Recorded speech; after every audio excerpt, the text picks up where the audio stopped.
అన్నారా ఇందులో రాజకీయంలో ఇద్దరు ఉంటారు, ఒకరు అసమర్థుడు, ఒకడు సమర్థుడు. అసమర్థుడు ఎవడంటే పక్కోని మీద కంప్లైంట్ చేసుకుంటా, ఎంతసేపు పక్కోని మీద ఏడ్చుకుంటా, ఎప్పుడు పక్కోని మీదనే మాట్లాడుతూ ఉంటారు. వాళ్ళు పని చేయరు, కానీ నేను చేస్తా, కానీ అతను చేయనిస్తలేడు. ఇది కంప్లైంట్ అన్న. ఇక సమర్థుడు అంటే ఎన్ని కంప్లైంట్లు చేసినా, ఎవరు ఏమన్నా, నేను అనే వ్యక్తిని రేపొద్దున కార్పొరేటర్ కావాలా, కౌన్సిలర్ కావాలా, సర్పంచ్ కావాలా, రేపు వార్డు మెంబర్ కావాలా, సొసైటీ అధ్యక్షుని కావాలా, సొసైటీ మెంబర్ని కావాలా, ఎంపీటీసీని కావాలా, ఎంపీపీని కావాలా, జడ్పీటీసీ కావాలా, జిల్లా పరిషత్ చైర్మన్ కావాలనే ఆశ ఉంటుంది చూడండి, వాళ్ళు సమర్థులు అవుతారన్న. అది లేని రోజు, పక్కవాడి మీద మాట్లాడిన రోజులు నువ్వు గునుస్తూనే ఉంటావు. దొడ్డికి పోయి చెరువు మీద అలిగితే ఎలా ఉంటుందో కంప్లైంట్ చేసిన లైఫ్ కూడా అలాగే ఉంటుందన్న.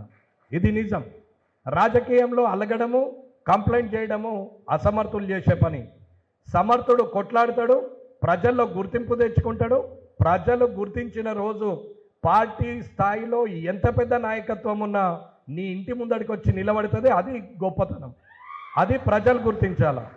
ఇవాళ నేను ఎలక్షన్ కన్నా ముందు నేను ఎవరికీ పరిచయం లేదు.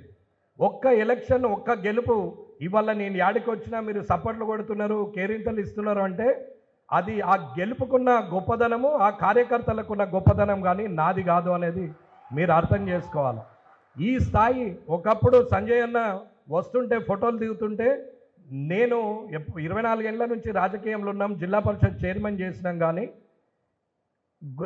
ఆ సంజయ్ అన్న గారు వస్తుంటే జనం ఫోటోలు దిగడానికి నూకేస్తే మేము కనీసం 1 మీటరు 2 మీటర్ల దూరము పబ్లిక్ నూకితే దూరం పోయి గోడల పొట్టి అతుకుతుంటిమి.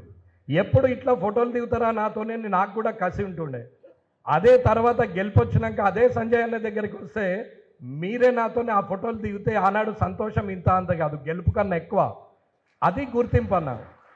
ఆ గుర్తింపుకు కారణం ఎవరు? కార్యకర్తలు.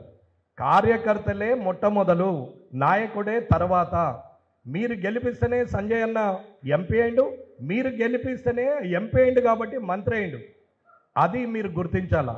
ఇకపోతే అంజిరెడ్డి అన్న, రేపు ఎమ్మెల్సీలా మీరు గెలిపిస్తేనే కరీంనగర్కి పేరు, బండి సంజయ్ అన్నకు పేరు.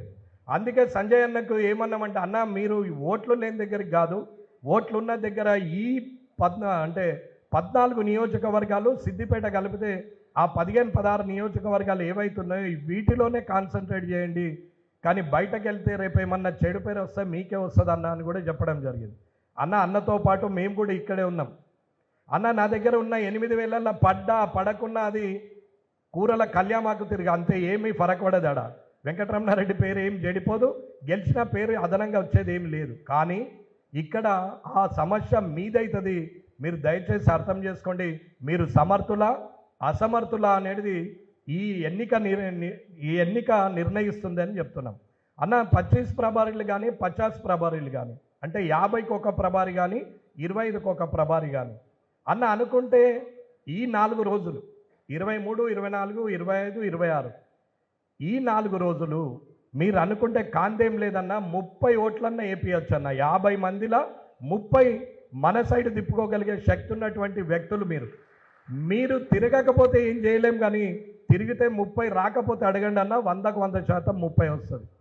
ఒక్కసారి ఎమ్మెల్సీగా ఆయన గెలిస్తే ఉమ్మడి నిజామాబాదు, ఉమ్మడి ఆదిలాబాదు, ఉమ్మడి కరీంనగరు, ఉమ్మడి మెదక్లో ఉన్నటువంటి 42 నియోజకవర్గాలకు ఆయన ఎమ్మెల్యే లేని దగ్గర ఎమ్మెల్యేగా అవుతాడు, మీకు లాభం అవుతుందని చెప్తున్నాం మేము. ఇక్కడ ఒక సంజయ్ అన్న ఉన్నాడు, 7 నియోజకవర్గాలకు అవకాశం ఉంటుండొచ్చు, కానీ వేరే నియోజకవర్గాలకు అవకాశం ఉండదు. రేపొద్దున ఎమ్మెల్సీ అయితే ఒక చిన్న రోడ్ అయినా, చిన్న మోరైనా, ఆఖరికి స్ట్రీట్ లైట్ అయినా ఏదైనా పెట్టాలంటే 42 నియోజకవర్గాల్లో ఆయనకు పెట్టే హక్కు ఉంటుంది.